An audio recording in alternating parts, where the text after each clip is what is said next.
پھر آپ نے اس روایت کو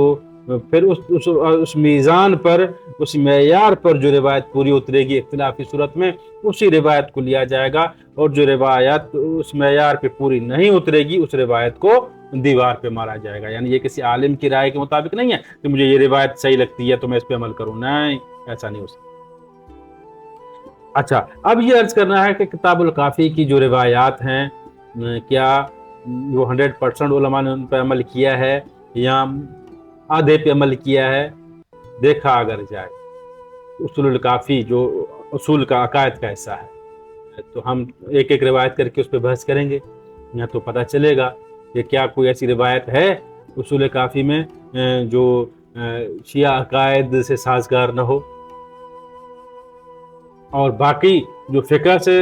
جو متعلقہ روایات ہیں تو اس میں ایک اہم خصوصیت الکتاب الکافی کو جو حاصل ہے باقی تمام کتابوں کے اوپر، کہ اگر ایک روایت کا متن جو ہے وہ ایک ہی روایت ہے، اس کا متن کچھ ذرا الفاظ مختلف ہیں، الکافی میں کچھ ہیں اور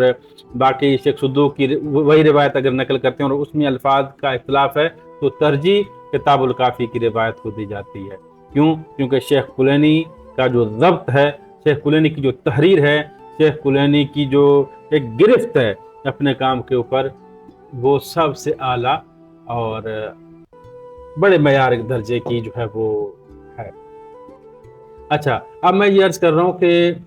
علماء کیا کہتے ہیں، میں صرف محقق نائینی رحمہ اللہ کے قول کو ذکر کروں گا، جس میں محقق نائینی رحمہ اللہ فرماتے ہیں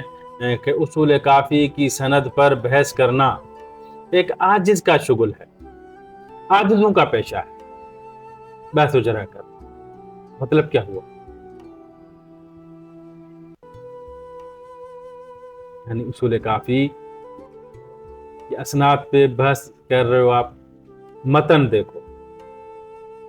کیا اس متن پہ شیعہ عمل کرتے ہیں یا نہیں کرتے؟ وہ مضمون روایت کا شیعوں میں رائج ہے یا نہیں ہے؟ فقہا کی فتاوی اس کے مطابق ہیں یا نہیں ہے؟ شیعہ مومنین جو ہیں اس کے مطابق عمل کرتے ہیں یا نہیں کرتے؟ آپ آ کے متن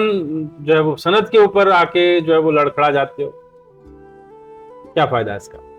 یعنی مضمون جو ہے روایت کا، شیخ کلینی کتاب کافی کا، اس پر ایک میں اگر اپنی بات نہ کروں تو کتاب الکافی کی جو روایات، جو مفاد ہے، یعنی آپس میں ٹکرانے کی جو تعارض ہوتی ہیں روایات، وہ بھی ہم انشاءاللہ جگہ جگہ ذکر کریں گے کہ روایت کا آپس میں تعارض کیوں ہوتا ہے، کیا صورتیں ہیں، وہ پھر ایک الگ بحث ہے جس میں ہم نہیں جانا چاہتے۔ اور اگلی انشاءاللہ ویڈیو میں ہم اصول کافی کی ایک ایک روایت پر ہم انشاءاللہ آپ سے گفتگو کریں گے، اور ائمہ علیہ السلام کی جو علمی میراث ہمارے پاس ہے اس کو سمجھنے کی کوشش کریں گے۔ اگر یہ ویڈیو آپ کو پسند آ رہی ہے تو اس کو لائک بھی کریں، شیئر بھی کریں، دوسرے مومنین تک پہنچائیں۔ یہ آپ کا ہمارے ساتھ تعاون ہوگا، جس طرح ہم بڑی محنت کر کے اس ویڈیو کو تیار کرتے ہیں، تو اس میں آپ کا بھی تعاون میں آپ شریک ہو جائیں گے، اس کو آپ باقی مومنین تک ضرور پہنچائیں۔ صلی اللہ علیہ محمد وآلہ